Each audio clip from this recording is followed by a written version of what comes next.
इसलिए सरल होना अच्छा है, पर जरूरत से ज्यादा नहीं। कहते जो ज्यादा मीठा होता है वो अपना नाश कराता है। देखो तो मीठे गन्ने को कोल्हू में पेरा जाता है। ज्यादा सरलता है हिंदुओं की। पृथ्वीराज चौहान ने ज्यादा सरलता दिखाई, इसलिए तो मोहम्मद गौरी ने पकड़ के आंखें फोड़ दी। बार बार क्षमा किया ना, मार देते ना मोहम्मद गौरी को। क्षमा किया, क्षमा किया, उसने पकड़ लिया। एक बार क्षमा नहीं किया, तुमने 16 बार क्षमा किया, तुमने 17 बार क्षमा किया, उसने एक बार क्षमा नहीं किया। क्यों? बात सही, इतिहास उठा लो। महाराणा पृथ्वीराज ने मोहम्मद गौरी को 16-17 बार क्षमा किया, निहत्था कर दिया, उसे युद्ध में हरा दिया, छोड़ दिया जा। लेकिन जब उसने पकड़ा तो उसने एक बार भी मौका नहीं दिया। फिर क्या हुआ? तुम्हारी आंखें फोड़ दी गई, तुम्हारी पत्नी को जिंदा जलना पड़ा, जौहर करना पड़ा। तुम्हारी सत्ता, तुम्हारी प्रजा बेचारी परेशान हुई। जरूरत से ज्यादा दया करना भी गलत है। पृथ्वीराज चौहान ने जरूरत से ज्यादा दया की, यही उनकी मृत्यु का कारण बना। बात सही है, दया करना बुरा नहीं है साहब, पर ये तो देखो कि दया का पात्र कौन है और कौन नहीं है। इसलिए माला जपो, दयावान बनो सनातनियों, बहुत अच्छी बात है। आने वाला समय बड़ा विकट आएगा, ना पुलिस बचाएगी न सेना बचाएगी। कश्मीर में थी तो पुलिस, थी तो सेना, था तो संविधान, किसने बचाया कश्मीरी पंडितों को? जो बड़ी संविधान की और बड़ी पुलिस और सेना की आज के कानून की बात करते हैं, पूछो उनसे कि सब तो उपलब्ध था, फिर भी तो खदेड़े गए कश्मीरी पंडित, आज तक ना बच पाए। आज 30 साल के लगभग की घटना हो गई, लगभग ये 30 साल हो गए लगभग, आज तक ना बच पाए वो कश्मीरी पंडित। आज तक वो अपना खेत खलिहान, अपना घर ना ले पाए वो कश्मीरी पंडित। बोलो हाँ। फिर बात करने से क्या होगा? कर लो बातें, कुछ ना होगा। इसलिए हम कहते हैं कि माला जपो, लेकिन भाला भी तैयार रखो। प्रैक्टिस करो, बेटियों को झांसी की रानी बनाओ, बेटों को शिवाजी बनाओ। पृथ्वीराज की तरह दयावान जरूरत से ज्यादा ना बना देना, वरना आंखें फूटेंगी तुम्हारी। मैया क्या बोलती तू? सही है? कुछ लड़ना वड़ना जानती हो मैया? तुम तो लड़ती हो तो केवल सास से, लड़ती हो तो केवल जिठानी से। समस्या ये है, ज्यादा लड़ना सिखा दो तो फिर सास ही लड़ जाए।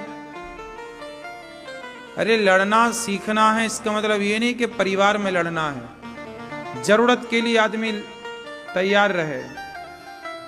बात समझ रहे हो आप लोग की नहीं? जो स्थिति आज बांग्लादेश की है, कल को भारत की हुई तो कहां जाओगे बताओ?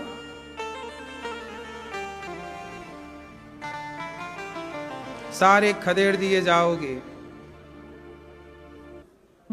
तुम्हें तो भागने की भी जगह नहीं है।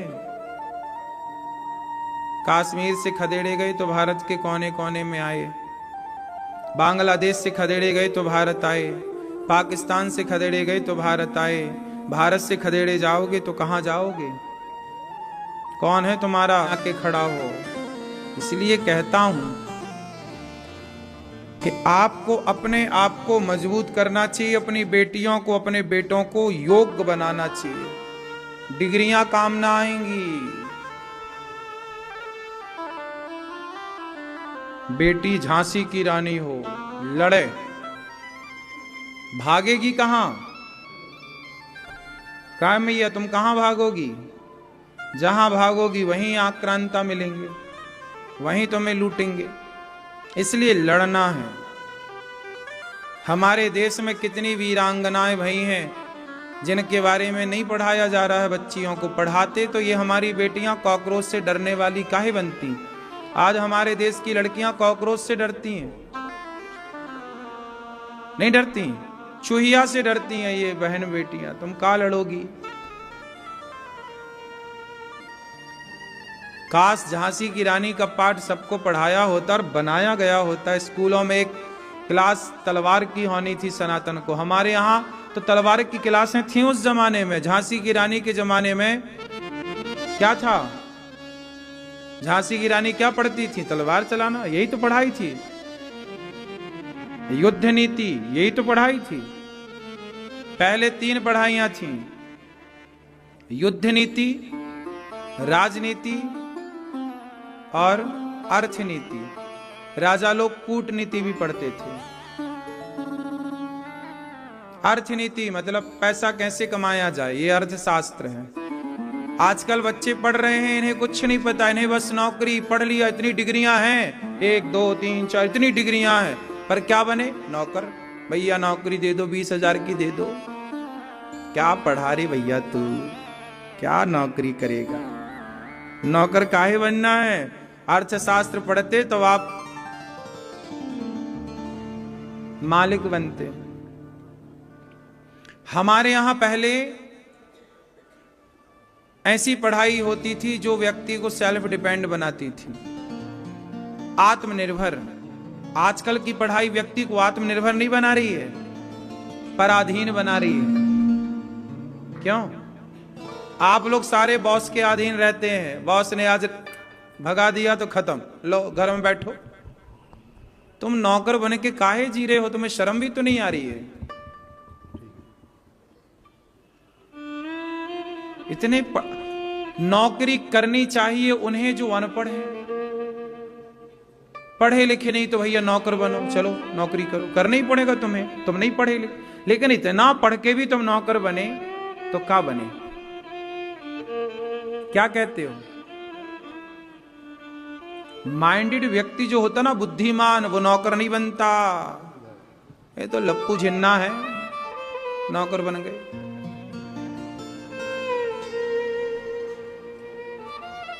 हमारे यहां सबको सेल्फ डिपेंड बनाया जाता था, चाहे लोहार हो, चाहे कुम्हार हो, चाहे मोची हो।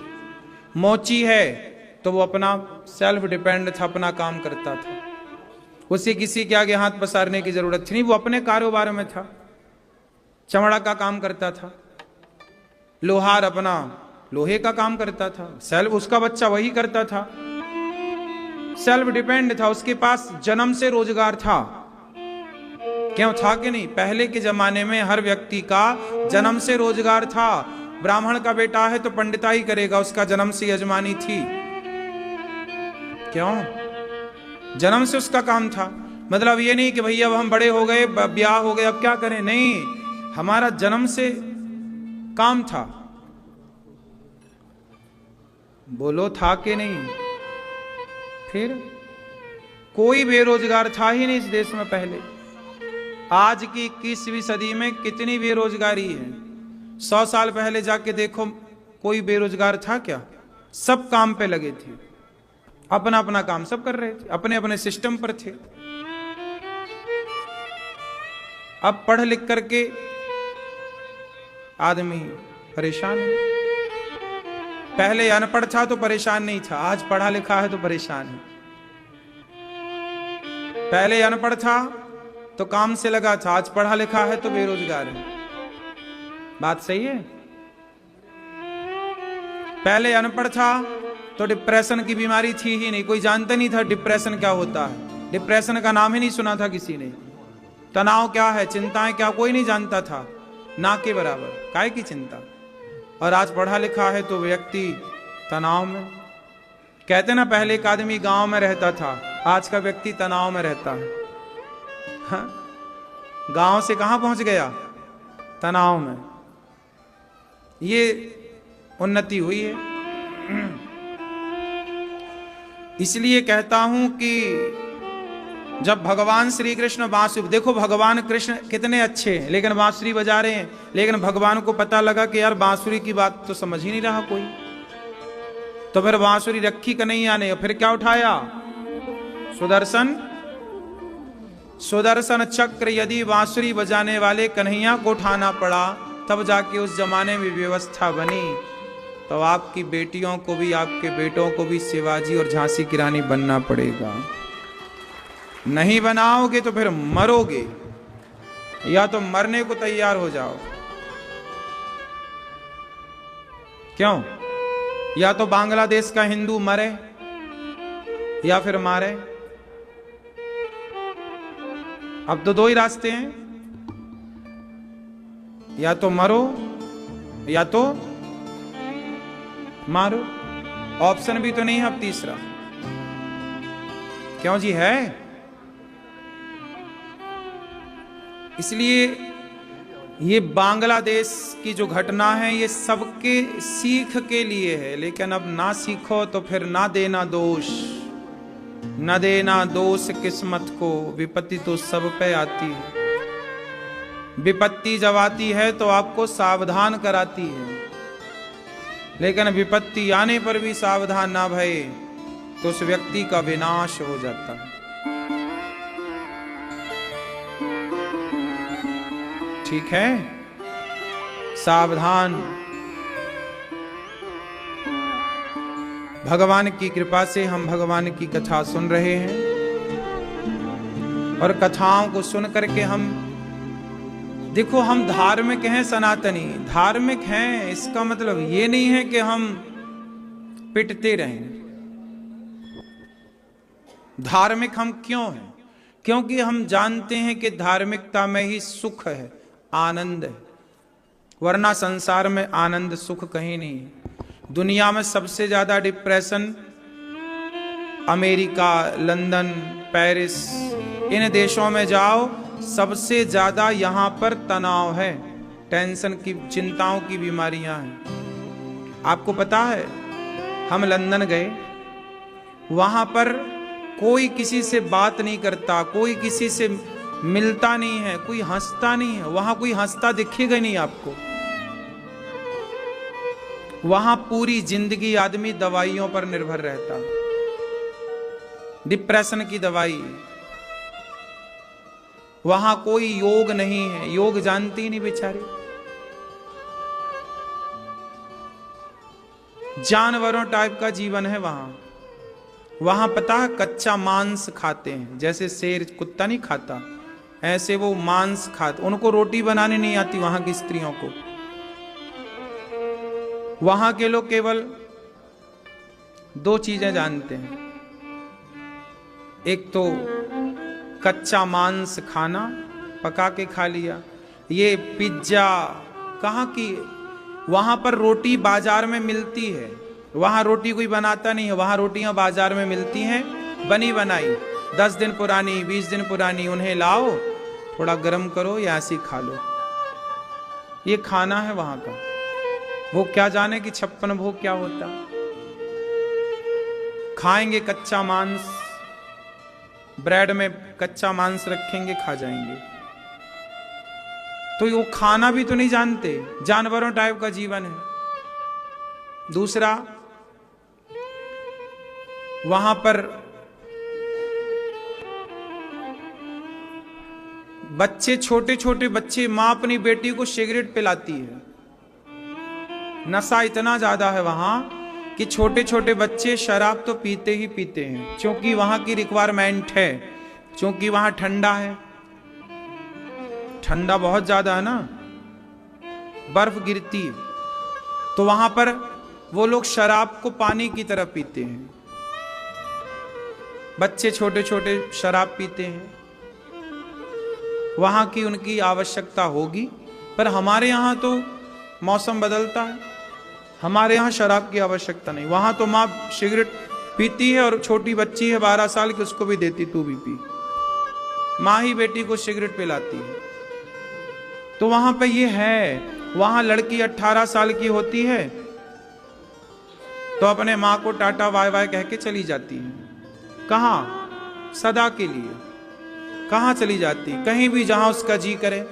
आज इस लड़के के संग रहेगी, कल उस लड़के के संग रहेगी। ऐसे ही लड़के लोग हैं। वहां माँ बाप के साथ कोई नहीं रहता, वहां पे अपना पार्टनर ढूंढ लेते हैं। लड़की अपना बॉयफ्रेंड, लड़का अपना गर्लफ्रेंड ढूंढ के, और आज इसके संग, कल उसके संग, परसों। जैसे हमारे यहाँ कुत्ते बिल्ली रहते हैं। हमारे यहाँ कुत्ता आज इस मोहल्ले की संग रहा, कल उस मोहल्ले की। संग रहा, ऐसे ही है। ऐसे ही वहां जानवरों टाइप का है मेरी माँ। वहां कोई सिस्टम नहीं है, कोई धर्म नहीं है। धर्म क्या है? यही तो धर्म है कि हम सबके साथ ना रहें, हम मर्यादा में रहें। वहां ब्याह नाम की कोई चीज, शादी होती नहीं है। वहां 80-80 साल के बुढ़ा बुढ़ी रहते हैं, 4-4 बच्चे हो जाते पर शादी नहीं होती, बिना ब्याह के बच्चे पैदा करते हैं। और वहां कोई स्त्री विधवा होती ही नहीं है। एक मरा दूसरा जिंदाबाद, दूसरा मर जाए, वहां कोई रोता थोड़ी है मरने पर, ठीक मरा हम दूसरा ले आएंगे। वहां रिश्ते हैं ही नहीं। वहां रिश्ते के नाम पर आंटी है, हमारे यहां चाची है, मौसी है, बुआ है, हमारे यहां सब रिश्ते के अलग अलग मायने हैं। वहां तो ले दे के बस आंटी। वहां रिश्ते हैं ही नहीं ज्यादा।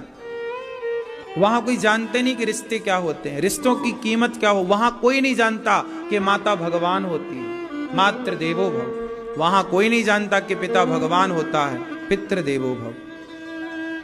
वहां ये है ही नहीं ना।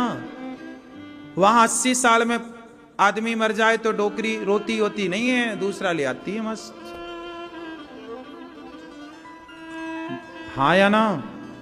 इसलिए वहां के सरकारी दस्तावेज में, जैसे हमारे यहां आधार कार्ड होता है, ऐसे वहां जो सरकारी दस्तावेज हैं वहां पर मां का नाम होता है, बाप का नाम नहीं होता। जैसे आधार कार्ड में अपने यहां माँ बाप दोनों का नाम होता है, हमारे यहां सरकारी दस्तावेजों में माता का भी नाम होता है। और क्यों, सही है कि गलत है? हमारे यहां माता का नाम होता है और पिता का नाम भी होता है, लेकिन उन देशों में केवल मां का नाम होता है, बाप का नाम नहीं होता। बताओ क्यों? क्योंकि मां कन्फर्म है, बाप कन्फर्म ही नहीं है किसी का। वहां किसी का बाप कन्फर्म नहीं है कि कौन किसका बाप है। अब 17 जगह वहां घूमती हैं लड़कियां, 17 के संग रही, पता नहीं किसका हो गया।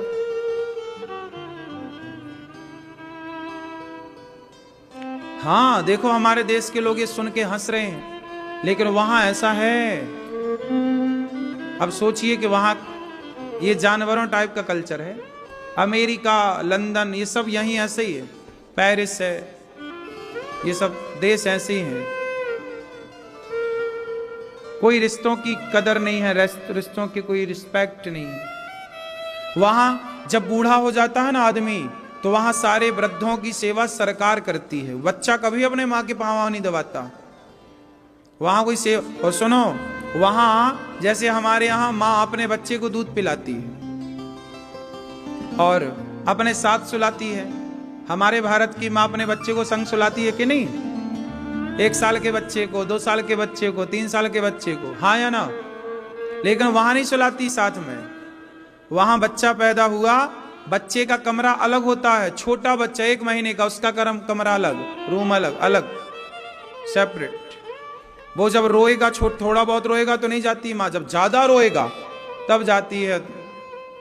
और अपना मतलब वो छाती से चिपकाने वाली बात है ही नहीं वहां।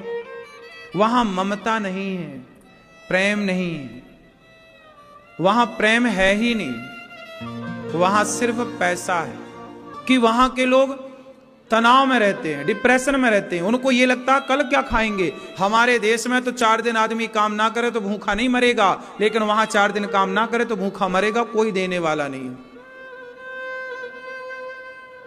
हाँ या ना?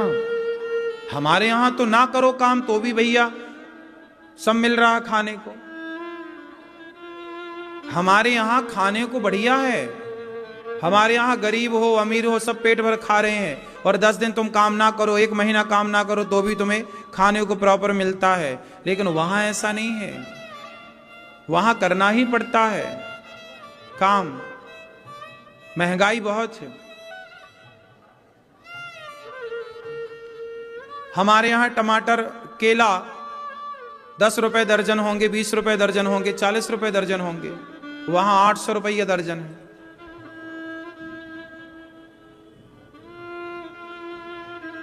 हमारे यहां आलू 10 रुपए किलो है, 20 रुपए किलो है, वहां 600 रुपए किलो है। अब खाओ आलू। उस तरह से वहां की आय बहुत अच्छी नहीं है। हमारे यहां से देखो, हमारे यहां 100 रुपए और लंदन का 1 रुपए, 1 पाउंड चलता है वहां, पाउंड। तो जो हमारा 100 रुपए होता है ना, वहां का 1 रुपए, हमारा 100 रुपए वहां का 1 रुपए, 1 के बराबर है। तो ऐसी है। तो हमारा देश ठीक है ना, सस्ता है, क्यों जी? वहां केवल कहने, अरे लंदन, अरे अमेरिका, सब कहने की बातें हैं। भारत का आदमी वहां जाता है ना, हम तो लंदन रहते, करते क्या हो? प्लेटें साफ कर रहे हो? क्या कर रहे हो वहां? ड्राइविंग कर रहे हो? नाम है, अरे हम तो लंदन रहते हैं। जितनी हंसी, जितनी खुशी, जितना मौसम, वहां 12 महीने सर्दी, दिन भर स्वेटर पहने रहो, दिन रात पहने रहो। हमारा देश सारी ऋतुएं हैं, बारिश का मजा है अपना, सर्दी का आनंद है, गर्मी का आनंद है। क्यों जी मेरी माँ? हमारे यहाँ, हमारी धरती, हमारा भारत सारी ऋतुओं को देख के चलता है, सारी ऋतुओं का आनंद है। वहां एक ही ले दे के सर्दी और थोड़ा जुलाई जून में हल्की सी गर्मी, उस गर्मी में भी स्वेटर पहनो तो भी कोई दिक्कत नहीं। जैसा मौसम यहां जनवरी में होता है ना, दिसंबर अभी है, अभी तो गर्मी यहां भी नहीं है, सर्दी नहीं है। जैसे अपने यहां जनवरी में होता है ना, ऐसे वहां जुलाई में होता है। सर्दियां थोड़ा, वहां बहुत सर्दियां पड़ती हैं। सबके घर में वहां पे घरों में कनेक्शन होता है वो हीटर का, सबके घर में गर्म, पूरा घर वहां लकड़ी का बनता है। ऐसे कंक्रीट के घर नहीं बनते, सारे घर वहां लकड़ी के बनते हैं। और सब में गद्दे वद्दे चिपका के पूरा फिनिशिंग कपड़े का काम, ताकि गर्म रहे, हीट करे घर। सर्दी बहुत, छोटे छोटे से घर हैं, डिब्बे डिब्बे डिब्बे डिब्बे।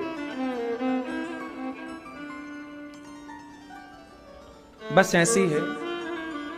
दूर के ढोल सुहावने। आपको लगता होगा यार अमेरिका क्या है, यार जर्मन जापान क्या है, कुछ नहीं है रे, भारत सबसे अच्छा है। भारत के लोग हंसते हैं, मुस्कुराते हैं। हमारे गांव में कांटा लग जाए किसी बच्चे को तो पूरा गांव आ जाता था, भैया कांटा लगा, कोई कष्ट तो नहीं हुआ ज्यादा। एक बच्चे को जरा खरोंच आ जाए तो सारा गांव पूछने आ जाता रहा, ज्यादा तो नहीं लग गई? क्यों जी, बात सही है। हमारे देश में एक आत्मीयता है। हम लोग अपना ही ख्याल नहीं रखते, अपने पड़ोसियों का भी ख्याल। भाई साहब ठीक हो? किसी को चोट लग जाए तो पूरा गांव टूट पड़ता है, और वहां पे बगल वाला मर जाए तो बगल वाला आता ही नहीं है, कोई नहीं आता वहां सीधा पुलिस की गाड़ी आती है, आप बीमार हैं तो ले जाएगी, अब कोई नहीं है। अब जैसे वहां पे जब तक हाथ पांव चला तो काम किया, बूढ़ा आदमी नहीं है तो पड़ा बिस्तर में। जब वो मर जाएगा, जब उसकी शरीर से सड़न पैदा होगी, बगल वालों को जब गंध आएगी कोई मरा है, तब पुलिस को फोन लगा दे, भाई ये कोई लगता मर गया, तब वहां सड़ा हुआ आदमी को ले जाते हैं। वरना बगल वाले से मतलब ही नहीं है कि भाई कल मिला था आज मिला नहीं तो कहां गया होगा। ऐसे ही बस। लेकिन आप लोगों को तो लगता है, बच्चों आजकल के लड़कों को क्या लगता है, अरे अमेरिका, अरे लंदन, अरे जापान, कुछ नहीं धरा वहां। ये हमारे देश के लड़के पढ़ने जाते हैं ना, वहां पे लड़कियां पढ़ने जाती हैं, लड़के पढ़ने जाते हैं। माँ बाप इतना पैसा खर्च तो कर नहीं पाते, उनको वहां जरूरतें ज्यादा पड़ती हैं, तो वहां लड़के होटलों में प्लेट धोते हैं और बोले हम लंदन में पढ़ रहे हैं। भाई जिसके माँ बाप के पास पैसा है उसको तो कुछ नहीं करना पड़ेगा, पढ़ेगा। लेकिन जो कहते हैं हम काम कर रहे हैं, तो काम क्या कर रहे हो?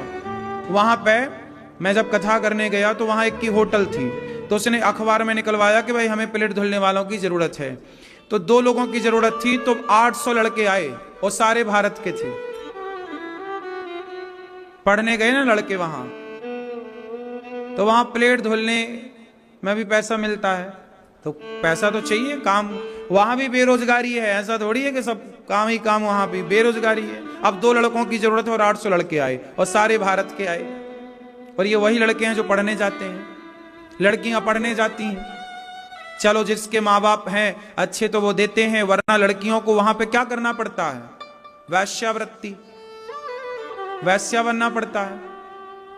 पैसे तो चाहिए, काम धाम मिल नहीं रहा तो शरीर बेचती हैं, सारी नहीं कुछ। अब यही चल रहा है इस देश में, दुनिया में, और आप लोगों को लगता है कि वहां पढ़ रहे हैं, वहां पढ़ाई के नाम पर आज सिवाय वैश्यावृत्ति चल रही है। पूरा तो नहीं पर अधिकांश। क्यों जी, बात सही है कि गलत है? कहावत सुनी होगी, दूर के ढोल सुहावने होते हैं। इसलिए अपने बच्चों को अपनी आंखों के सामने ही रखो, आसपास ही रखो, जहां देख सको वहां रखो, पढ़ाओ लिखाओ, अच्छा बनाओ, बुराई नहीं है। पर मेरी एक प्रार्थना हाथ जोड़ के है, कोशिश करना कि पढ़ लिख के बच्चे नौकर ना बने, पढ़ लिख के बच्चे मालिक बने, कुछ अच्छा सेल्फ बने, अपना खुद का काम करें। क्या है सही, क्या है, नौकर बनना कि मालिक बनना? बोलो फिर।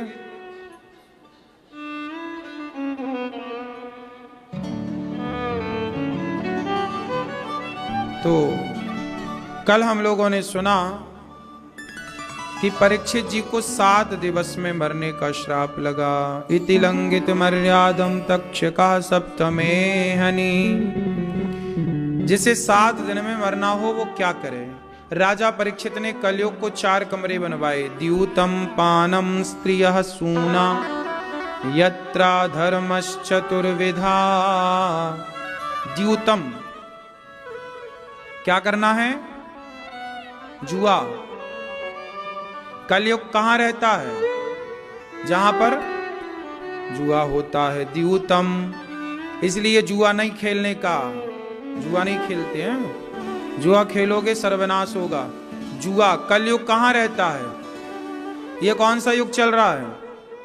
बोलो, यहां कौन सा युग चल रहा है? गौरी गोपाल में यहां कलयुग नहीं है।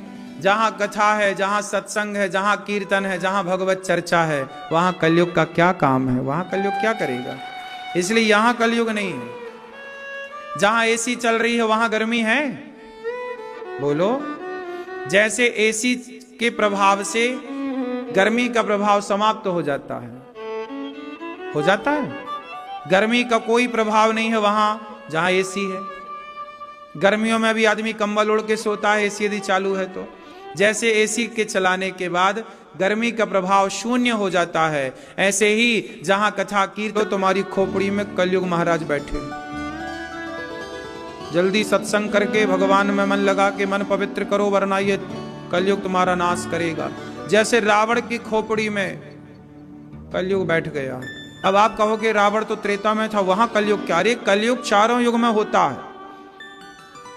सुनो, ये 4 युग आजकल लोग समझते नहीं कुछ, उनको लगता कलयुग चल रहा। अरे कलयुग नहीं चल रहा है ये। सुनो, जब आपके मन में पवित्र विचार हैं, आप पवित्र भाव में हो, तो आप कलयुग में थोड़ी हो। आप सतयुग में हो, त्रेता में हो और द्वापर में हो। 4 चीजें हैं। सवेरे 10 बजे तक सतयुग चलता है, 10 बजे से लेके 4 बजे तक त्रेता युग चलता है, फिर 4 बजे से लेके रात्रि के 8 बजे तक द्वापर युग चलता है। तो पराई औरत के चक्कर में पड़ो। आप लोग पड़े तो नहीं पराई औरत के चक्कर में? क्यों नहीं? पड़ोसन को तो नहीं ताकते?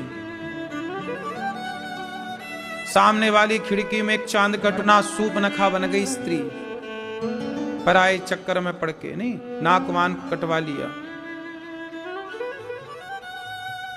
ये दोनों के लिए बुराई है। स्त्री और पुरुष दोनों बचें पर से। पर मतलब पर स्त्री पर पुरुष, है ना? राम कैसे हैं? मर्यादा पुरुषोत्तम। मर्यादा कैसी है? हम अपनी पत्नी के सिवा किसी को ना देखें। जब विवाह होता है आपके, तो स्त्री 7 वचन मांगती है पुरुष से, मांगती है। उन 7 वचन में पत्नी एक वचन ये भी तो कहती है कि आज के बाद हमारे अतिरिक्त आप किसी स्त्री को देखेंगे आपसे बड़ी है तो आप माँ के रूप में देखेंगे, आपके बराबर की है तो आप उसे बहन के रूप में देखेंगे, और आपसे छोटी है तो आप उसे पुत्री के, बेटी के भाव से देखेंगे। यही तो 7 वचन में पत्नी मांगती है अपने पति से कि आप हमारे सिवा, अब हम आपकी अर्धांगिनी हैं, हमारे सिवा आप किसी नारी को स्त्री भाव से ना देखेंगे, मां बहन और बेटी के भाव से तो आप देखेंगे। यही तो मांगती है। आज से आप किसी पराई नारी की ओर ना देखेंगे। लेकिन कहां स्त्री की बात पुरुष मानता है? यदि स्त्री की बात ही पुरुष मान ले तो भी पुरुष का कल्याण हो जाए। वो 7 वचन सुन लो।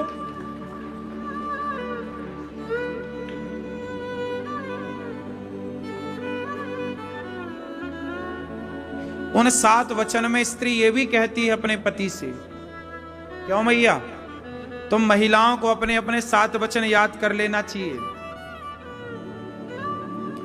स्त्री 7 वचन जब मंडप के नीचे पति से कहती है तो पत्नी ये भी तो कहती है कि सबके सामने यदि मेरी गलती है, माना कि मैंने कोई गलती की, माना कि पत्नी ने कोई गलती की, तो पत्नी की गलती भले है पर पुरुष को सबके सामने, उसकी सहेलियों के सामने या परिवार के अन्य सदस्यों के सामने कभी अपनी पत्नी को डांटना नहीं चाहिए। डांटना है तो अकेले में डांटो, समझाना है अकेले में समझाओ, भले गलती है पर 4 लोगों के बीच में आप अपनी पत्नी को अपमानित ना करें।